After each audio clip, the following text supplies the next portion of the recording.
अच्छा मुझे ये बताओ, राइट एंगल ट्राइंगल के बारे में किसे किसे पता है?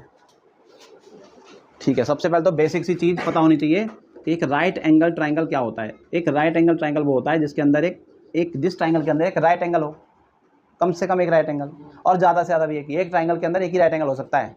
इससे कम भी नहीं हो सकता, कम हो सकता है, जीरो हो सकते हैं ना।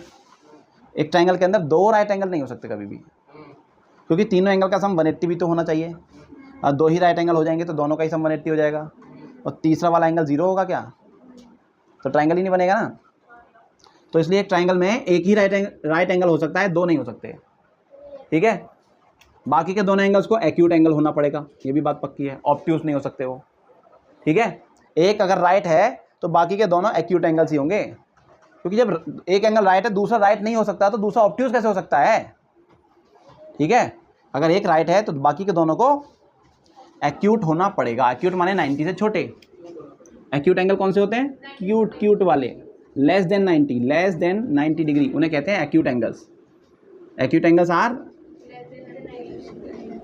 Less than 90 degree. और ऑब्ट्यूज कौन से होते हैं? Greater than 90। ठीक है, तो फिलहाल हम बात करेंगे सिर्फ एक्यूट एंगल्स और राइट एंगल की। एक ट्राइंगल के अंदर जिसके अंदर एक राइट एंगल है, बाकी के दोनों एक्यूट एंगल्स हैं, तो ऐसे ट्राइंगल को राइट एंगल ट्राइंगल बोलते हैं। ठीक है, अब एक खास बात पता होनी चाहिए कि राइट एंगल के सामने वाली साइड, तीन साइड होती है ना, तीन एंगल है, नाम दे दो चलो, ए बी सी। तो बी एंगल पे राइट एंगल बना हुआ है, बी पॉइंट पर राइट एंगल बना हुआ है। ठीक है, अब बी एंगल, राइट एंगल के सामने वाली जो साइड होती है, जो साइड है AC, इसको हम बोलेंगे हाइपोटेनियस। क्या बोलेंगे? हाइपोटेनियस। राइट एंगल के ठीक सामने वाली साइड। ठीक है, अब बची दो साइड, एक तो ये वाली और एक ये वाली। अब बेस और परपेंडिकुलर का चुनाव हम करेंगे, हमारे बेसिस पे होगा। हम कौन से एंगल की बात कर रहे हैं उस एंगल के बेसिस पे होगा कौन बेस है कौन परपेंडिकुलर है। हाइपोटेनस तो फिक्स है, 90 के सामने, 90 डिग्री के सामने वाली साइड, अपोजिट साइड, उसे हम बोलते हैं हाइपोटेनस। ठीक है, और बाकी के जो दो एंगल बचे हैं एक्यूट एंगल, जिस एंगल के बेसिस पे देख रहे हो, जिस एंगल को आप देख रहे हो, जिसको आपने कंसिडर किया है, कोई एक एंगल मान लो इनमें से, मान लो इस सी एंगल की हम बात कर रहे हैं। ठीक है, तो सी एंगल के सामने वाली साइड, सी एंगल के उसे बोलेंगे सी एंगल का परपेंडिकुलर। सामने वाली साइड को, अपोजिट साइड को, अपोजिट साइड, किसी भी एंगल की अपोजिट साइड देखनी आती है ना। कोई भी ट्राइंगल बना हुआ है, कोई भी कैसा भी ट्राइंगल हो, ठीक है, इस एंगल की अपोजिट साइड कौन सी होगी? अपोजिट साइड का मतलब वो है जिन साइड से ये एंगल ना बना हो। ये एंगल किन दो साइड से मिलकर बना है? इससे और इससे, है ना, इन दो साइड से मिलकर बना है ना ये, तो ये अपोजिट वाली साइड हो गई। और ये दोनों साइड कैसी हो गई? एडजेसेंट। इन्हें क्या बोलेंगे हम? एडजेसेंट। मान लो ये एंगल का नाम हमने थीटा दे दिया, थीटा, तो थीटा की एडजेसेंट साइड ये रही, एक एडजेसेंट साइड ये रही, और अपोजिट साइड ये रही। अपोजिट, ये वाली अपोजिट साइड है, ये है एडजेसेंट साइड। एडजेसेंट कौन होता है? पड़ोसी, पड़ोसी। ठीक है, तो ये भी हो गई एक पड़ोसी, एडजेसेंट। जिन दो साइड से वो एंगल बन रहा है, जिनके बीच में वो एंगल आ रहा है, वो एडजेसेंट साइड होती हैं, और सामने जिनसे वो एंगल का कोई रिलेशन नहीं है वो अपोजिट है। अपोजिट खड़ा है ना सामने, अपोजिट दूसरी डायरेक्शन में, दूसरी तरफ, जिनसे कोई लेना देना नहीं है, बिल्कुल अपोजिट खड़ा है। हमारे अपोजिट में खड़ा होगा तू? हाँ, अरे हमारा एडजेसेंट हुआ करता था, तू आज अपोजिट में हो गया। अपोजिट बिल्कुल सामने, कोई लेना देना नहीं है जिसका। 90 के अपोजिट हाइपोटेनस हो गया। ठीक है, अब किसी एक एंगल को इनमें से कंसीडर कर रहे हो आप, मान लो कि सी एंगल को कंसीडर कर रहे हो। ठीक है, तो इसके ऑपोजिट साइड ये हो गई, ये वाली परपेंडिकुलर, परपेंडिकुलर। ठीक है, इस एंगल का परपेंडिकुलर इसकी अपोजिट साइड है। और इस एंगल का बेस कौन होगा? जो इसकी एडजेसेंट साइड है। एक एडजेसेंट तो ये रही, वो तो पहले ही नाम दे दिया हमने। दूसरी एडजेसेंट जो बची है उसे हम बोलेंगे बेस। क्या बोलेंगे? बेस। ध्यान रखना, ऑपोजिट बनती है क्या? परपेंडिकुलर। ऑपोजिट साइड को हम बोलेंगे, और एडजेसेंट साइड को हम बोलेंगे, एडजेसेंट वाली को बोलेंगे हम बेस। ठीक है, जिस एंगल को कंसीडर कर रहे हो उस एंगल के लिए। 90 के सामने वाली नहीं बोल रहा हूँ, 90 के सामने वाली तो हाइपोटेनस फिक्स हो गई, वो तो ठीक है। अब मान लो आप इस एंगल को कंसिडर कर रहे हो, इस एंगल को देख रहे हो आप, इस एंगल को, तो इस एंगल के लिए परपेंडिकुलर कौन होगा? सामने वाली ऑपोजिट साइड को हम परपेंडिकुलर बोलते हैं। तो इस एंगल की ऑपोजिट सामने वाली साइड ये है BC, तो ये हो गई परपेंडिकुलर इस एंगल के लिए। इस एंगल की परपेंडिकुलर ये है, और बेस कौन होगा इसका? ये AB, ठीक है। और इस एंगल के लिए परपेंडिकुलर हमेशा अपोजिट होती है, AB, और बेस हो गई BC। बात समझ आई? सामने वाली परपेंडिकुलर अपोजिट में परपेंडिकुलर है, और साथ वाली बेस है जो चिपकी हुई है उससे एडजेसेंट, ठीक है। बात समझ आ गई होगी। तो 3 साइड हमारे पास, एक है बेस, एक है परपेंडिकुलर, और एक है हाइपोटेन्यूस। बस इन 3 का ही खेल है, इन 3 का ही ड्रामा है ट्रिग्नोमेट्री। इन 3 साइड्स का ही खेल है, इन 3 साइड्स का ही ड्रामा है ये ट्रिगोनोमेट्री। तो एक और, अब ट्रायंगल थोड़ा दूसरे डायरेक्शन बना लो कि हम बार बार उसी डायरेक्शन बना रहे हैं। कहेंगे कोई बच्चे, अरे सर आप तो उधर का ट्रायंगल बनाते हो, हमको समझ नहीं आ रहा है। तो इधर वाला देख लो, चौंच इधर निकल रही है इसकी। अच्छा, ये है 90 डिग्री वाला एंगल, ठीक है। तो 90 के सामने वाली साइड को क्या बोलते हैं हम? परपेंडिकुलर नहीं बोलते, 90 के सामने वाली साइड हाइपोटेनियस। 90 के सामने हाइपोटेनियस होगा, ठीक है। और ये 90 वाली जो एंगल है, ये जिन 2 साइड से बना है उनमें से एक बेस होगा, एक परपेंडिकुलर होगा। अब कौन सा बेस है कौन सा परपेंडिकुलर, उसका डिसीजन लेना है। तो कौन से एंगल की हम बात कर रहे हैं? क्या हम इस एंगल की बात कर रहे हैं या फिर हम इस एक्यूट एंगल की बात कर रहे हैं? दोनों एक्यूट एंगल, 2 एक्यूट एंगल हैं, दोनों में से किसी एक को एक बार में कंसिडर करो। तो बताओ कौन से एंगल की बात हम कर रहे हैं। मान लो ये एंगल, और इसको नाम दे दिया हमने थीटा, ठीक है। थीटा भी नाम दे सकते हो, बाहर पॉइंट्स के भी नाम दे सकते हो। मान लो ये हमने ABC इस तरह से लिख दिया, ठीक है। हमने ए को ही थीटा बोल दिया। अंदर नाम लिखते हैं तो थीटा को ऐसे लिखते हैं इस तरह से, और बाहर पॉइंट्स के नाम लिखे हैं तो ये ऐसे भी नाम दिए जा सकते हैं। एंगल A वही है, एंगल थीटा भी वही है, ठीक है। BAC ये एंगल भी वही है, CAB ये एंगल भी वही है, थीटा। ABC वो नहीं है बेटा, आप गलत ही बोल रहे हैं। ABC तो ये वाला एंगल हो गया ना, ABC 90 आ गया ना, बीच में आ गया ना B, है ना। हाँ, तो अब हम इस एंगल की अगर बात कर रहे हैं ना, तो मैंने क्या बताया था? एंगल के सामने ऑपोजिट, अभी लिखा था ना ऑपोजिट में परपेंडिकुलर होगा, तो इस एंगल के सामने वाली साइड को परपेंडिकुलर बोलेंगे। तो ये हो गई परपेंडिकुलर, ठीक है। और ये हो गई हमारी बेस। 3 साइड का अब ड्रामा क्या है वो सुनो जरा। इन 3 का आपस में रिलेशन, हम जो पढ़ेंगे वो पढ़ेंगे 6 ट्रिग्नोमेट्रिक रेशियोज के बारे में, और वही इनके रिलेशंस को बताएंगे। T रेशियोज बोलते हैं या ट्रिग्नोमेट्रिक रेशियोज बोलते हैं उन्हीं को। कितने होते हैं? 6 होते हैं टोटल, 6 ट्रिग्नोमेट्रिक रेशियोज होते हैं। अब नाम रखे गए इनके, वो कैसे रखे गए हैं, पूरा नाम क्या है वो भी बाद में बताऊंगा मैं। फिलहाल तो रेशियोज किन्हें कहते हैं? रेशियो किन्हें कहते हैं? एक नंबर को दूसरे नंबर से डिवाइड करते हैं, तो रेशियो आता है। तो यहाँ भी वही करेंगे। ट्रिग्नोमेट्रिक रेशियो मतलब यहाँ 3 साइड दे रखी है हमें, तीनों साइड हैं, तो एक साइड को दूसरी से डिवाइड करोगे तो रेशियो आएगा, ठीक है। अब मान लो एक साइड है बेस, एक परपेंडिकुलर, तो इन दोनों का जो रेशियो आएगा ऐसे, बेस और परपेंडिकुलर, या फिर परपेंडिकुलर और बेस का रेशियो हो सकता है। 1-2 रेशियो तो यही हो गए। परपेंडिकुलर और हाइपोटेनियस का हो सकता है, हाइपोटेनियस और परपेंडिकुलर का हो सकता है। इस तरह से 1 रेशियो 2 रेशियो ये हो गए। बेस और हाइपोटेनियस का हो सकता है, हाइपोटेनियस अपॉन बेस भी हो सकता है ना। इनके अलावा नहीं हो सकते कुछ। 4 ये रहे, 2 ये रहे, 6 ट्रिग्नोमेट्रिक रेशियोज होते हैं टोटल। और इस तरह से वो रेशियो का मतलब क्या है? एक को दूसरे से डिवाइड करना। तो हाइपोटेनस को बेस से कर दिया, बेस को हाइपोटेनस से कर दिया, बेस को परपेंडिकुलर से कर दिया, परपेंडिकुलर को बेस से कर दिया, परपेंडिकुलर को हाइपोटेनस से कर दिया, हाइपोटेनस को परपेंडिकुलर से कर दिया। 6 रेशियोज बन गए टोटल। ये 6 रेशियोज हमारे सामने हैं, ठीक है। इनको भी यहीं लिख लेते हैं अभी फिलहाल। 1 2 3 4 क्या लिख दिया? B और P का हो चुका है, परपेंडिकुलर बेस और बेस परपेंडिकुलर। तो ये 6 ट्रिग्नोमेट्रिक रेशियोज होते हैं, अच्छे से याद रखना। अब इनके नाम क्या क्या होते हैं? इन्हीं के नाम रख दिए गए हैं, अलग अलग, ठीक है। जो आप लोग जानते हो ना, साइन कॉस टेन, कॉसेक, सेक, कॉट, ये जो 6 नाम रखे गए ना, ये नाम इन्हीं के हैं। अब कौन सा वाला नाम किसका है वो सुनो। परपेंडिकुलर अपॉन हाइपोटेनियस, इसका नाम है साइन। इसे कुछ बच्चे सिन बोलते हैं। भैया सिन माने होता है पाप, तो पाप नहीं है ये, ठीक है। ये साइन है, इसका पूरा नाम ऐसा होता था, तब तो सिन नहीं है ना ये, ठीक है, बस 3 अक्षर ले लिए शुरुआत के, क्योंकि बार बार लिखना पड़ता है ना, तो पूरा नाम लिखने की जरूरत नहीं है, छोटा शॉर्ट में नाम ले लिया हमने उसका।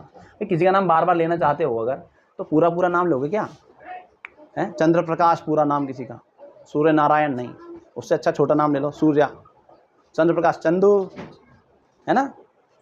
ऐसे ही साइन देखो, एक है P/H जिसको हमने साइन बोल दिया, एक है H/P, इसको हमने कॉसेक बोल दिया। क्या बोल दिया? एक है बेस अपॉन हाइपोटेनियस, इसको हमने क्या बोल दिया? कॉस, ठीक है, और इसका उल्टा सेक। एक है परपेंडिकुलर अपॉन बेस, इसे हमने टेन बोल दिया, और इसका उल्टा कॉट। याद रहेगा? जैसे ही मैंने बोला साइन तो तुम्हारे दिमाग में आना चाहिए परपेंडिकुलर अपॉन हाइपोटेनियस हो रहा है, इसका मतलब। जैसे ही मैंने बोला कॉसेक, तुम बोलोगे हाइपोटेनियस अपन परपेंडिकुलर बोल रहे हैं सर। जैसे ही मैंने बोला टेन, तुम तो सोचोगे एकदम से परपेंडिकुलर अपॉन बेस। जैसे मैंने बोला टेन तो तुम्हारे दिमाग में आना चाहिए परपेंडिकुलर अपॉन बेस। जैसे मैंने बोला कॉट, उल्टा। अब ध्यान से देखो तो कौन किसका उल्टा है, बताओ जरा। ये दोनों एक दूसरे के उल्टे हैं ना, रेसिप्रोकल। इसका मतलब ये दोनों एक दूसरे के रेसिप्रोकल हैं। याद रहेगा? टेन और कॉट एक दूसरे के क्या हैं? देखो, इसमें टी आ रहा है, इसमें टी आ रहा है, इसके शुरुआत में टी है, इसके लास्ट में टी है, दोनों एक दूसरे के उल्टे हो गए कि नहीं हो गए?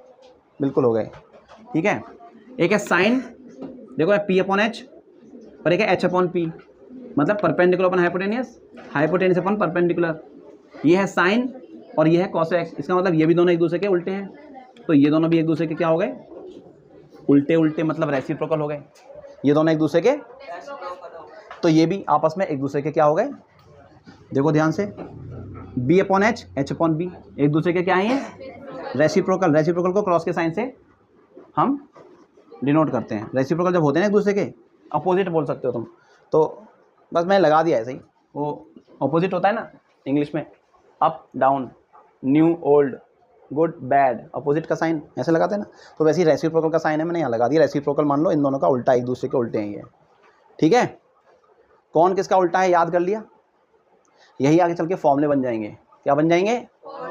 फॉर्मूले बन जाएंगे। इतना पता लग गया। 6 ट्रिग्नोमेट्रिक रेशियोज होते हैं। P/H को साइन बोलेंगे हम, H/P को कॉसेक बोलेंगे, है ना। एक बार समराइज कर लेते हैं इसे हटा के, वो ट्राइंगल फिर से बनाने की जरूरत नहीं है, तो हम लिखते हैं सीधा साइन। साइन का मतलब क्या है? P/H, यहाँ लिख देते हैं थोड़ा दूर, P/H। कॉस का मतलब क्या है? B/H, है ना। और टेन का मतलब क्या है? P/B। भाई ये तो 3 हो गए सीधे वाले। अब इनके 3 उल्टे कौन होते हैं? इसका उल्टा कौन होता है साइन का? कॉसेक, वो क्या होता है? H/P। और इसका उल्टा हो गया सेक, ये होता है H/B।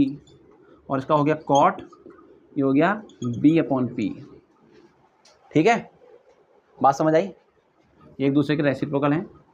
लेकिन अभी कुछ अधूरा लग रहा है तुम्हें, अधूरा लग रहा है कि साइन के साथ कुछ और चीज़ होती है। हम बोलते हैं, हम तो बोलते थे साइन थीटा, कॉस थीटा। आपने थीटा वीटा कुछ बोला नहीं है।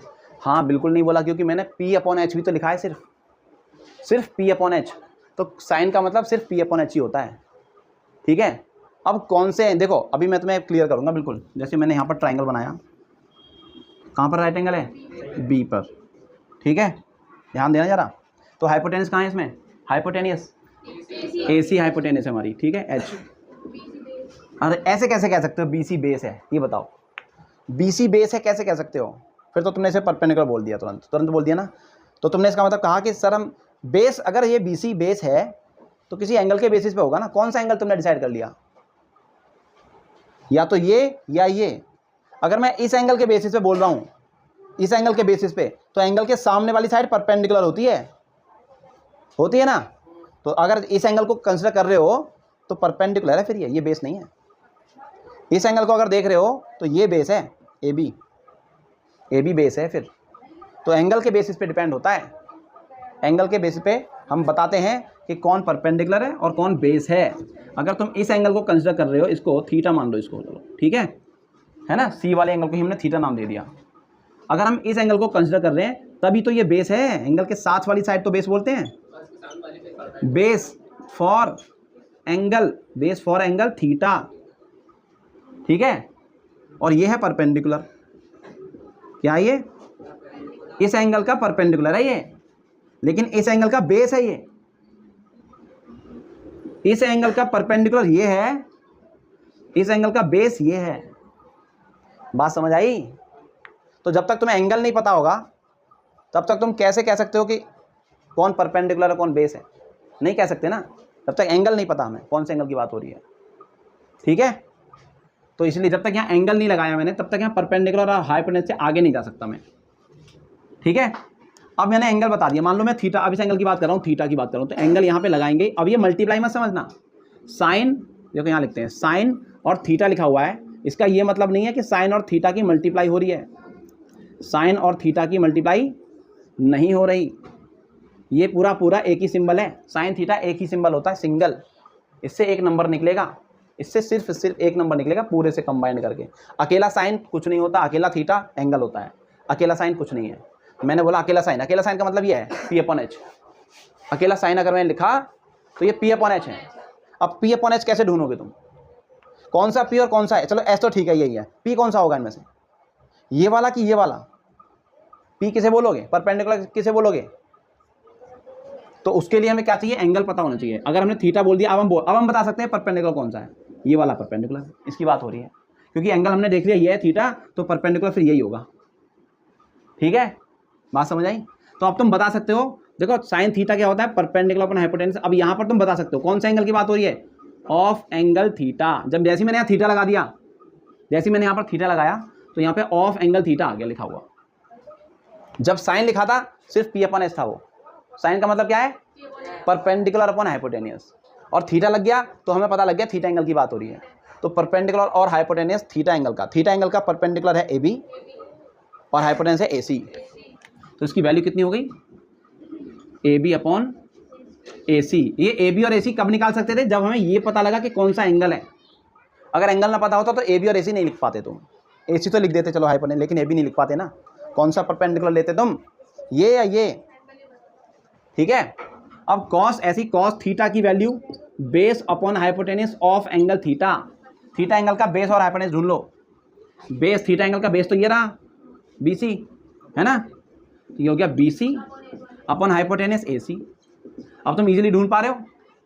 ऐसी टेन थीटा की वैल्यू क्या होगी, perpendicular upon base theta angle का, है ना, of angle theta, of angle theta. तो परपेंडिकुलर क्या है, AB और बेस इज BC। AC नहीं बोलेंगे अब, क्योंकि AC नहीं है अब यहाँ पर, हाइपोटेन्यूज नहीं है अब यहाँ पर। ठीक है, बात समझ आ गई? तो इनके उल्टे, मतलब इनके रेसिप्रोकल, कॉसेक थीटा की वैल्यू क्या होगी, इसका उल्टा कर दो बस। ये कितना हो जाएगा, AC अपॉन AB, है ना। ऐसी सेक थीटा की वैल्यू क्या होगी, hypotenuse upon base of angle theta, hypotenuse upon base, हाँ, AC upon BC। Cot theta की वैल्यू क्या होगी, ये रहा BC अपॉन AB। ठीक है, समझ आ गई बात? कौन किसका रेसिप्रोकल है ये तो तुम्हें याद हो ही गया होगा। साइन का कॉसेक, कॉस का सेक, और TT एक साथ हैं, TT टेन का कॉट। ठीक है, रेसिप्रोकल। बात समझ आ गई? तो हमने रेसिप्रोकल रिलेशन समझ लिया, है ना। ये थे रेसिप्रोकल रिलेशन, और 6 ट्रिग्नोमेट्रिक रेशियोज क्या होते हैं उनको भी देख लिया।